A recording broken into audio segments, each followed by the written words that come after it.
BPFआ हाथिसार दादगारि प्राइमारियावहाय 0 जाबाय। नंखायनो जेरावहाय नैबे अफिसा जोंना मानाव गेदेर आगोलनि डेपुटि चिफ खाम्फा बरगयारि बिथांनिनो हाखा आरो बिथांनि दैदेननायावनो हाथिसार आरो मा होनो जोंना देवस्रि प्राइमारियाव BPFआ 0 जाबाय। नंखायनो बे अफिसा बिथांनिनो खामानि हिसाबै BPFनि मानसिफ्रा जेरावहाय जोंनाव जइन जाजोब्बाय हिसाबै बे हाबाफारिखौ दिनै बेवहाय लानाय जाबाय। हाग्रामा बायदि जोङो बालायाव न' लुग्रा नङा, जों अन्थाइयावसो न' लुयो। गतिके जोंहा मोनसे एक्सपिरियेन्स दङ। हाग्रामाया जानो थांगासिनो दङ। आं दाखालिबो बुंखांखाबाय, बावैसो बिथाङा मोनसे राष्ट्रीय दलजों मिटिं जाबावदों। एलायन्स थागोन ना बै दलावहाय हाबजोबहैगोन। गतिके बेखौ मिथिखानानै जोंनि बर'लेण्डनि रायजो राजाफ्रा एसेबां जाम्बा नंला। जाय मानसिया बालाबारियाव न' लुयो, बालाबारि हायाव न' लुयो, बेफोरबायदि पार्टिनि न'आवहाय रावबो रायजो राजाया थाया। दिनै अन्थाइनि सायाव न' लुग्रा प्रमद बर'नि UPPL दोलोआव बयबो ज' जाजाय फैदों आरो लैहोर फैनानै हारि सिबिनो थाखाय खामानि मावदों।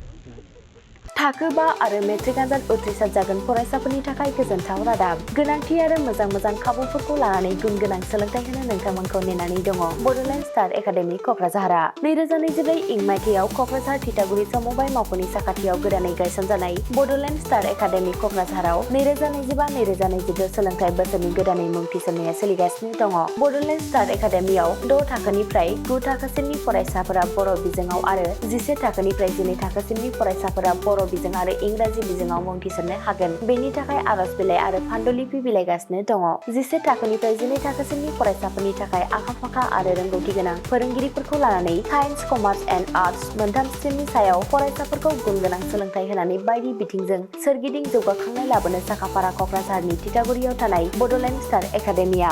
बड'लेण्ड स्टार एकाडेमियाव मुं थिसननोब्ला बाङाइ बेसेनाव मुं थिसननायनि गेजेरजोंनो फरायसाफोरा गाहायाव होनाय माखासे खाबुफोरखौ मोननो हागोन। इंराजि सोलोंनायनि खाबु, साखोन-सिखोन थाखो खथा, बिजाब बाख्रि, BPL थाखोनि फरायसा-फरायसुलिफोरनि मुं थिसननायाव 20% मासुल रेहाय होनाय। बेजों लोगोसेनो नोंथांमोनहा JEE नीट आनजादनि थाखाय बेसेन नाङै फोरोंथाय, मान्थलि मक टेस्ट, जिउ राहा दानाय बायदि गियानदु आयदाफोरनि उफ्रा सोलोंफारिफोरनि खाबुफोरखौ मोननो हागोन। हौवासा आरो हिन्जावसाफोरनि थाखाय मुलाम्फा गोनां मोजां जामुं आरो मोजां थाग्रा खथानि खाबु गोनां हस्टेलनि खाबुफोरखौबो मोननो हागोन। बिदिब्ला गोबाव खालामाजासे नोंथाङाबो बड'लेण्ड स्टार एकाडेमियाव थाबैनो मुं थिसननायनि थाखाय सुलाद लादो।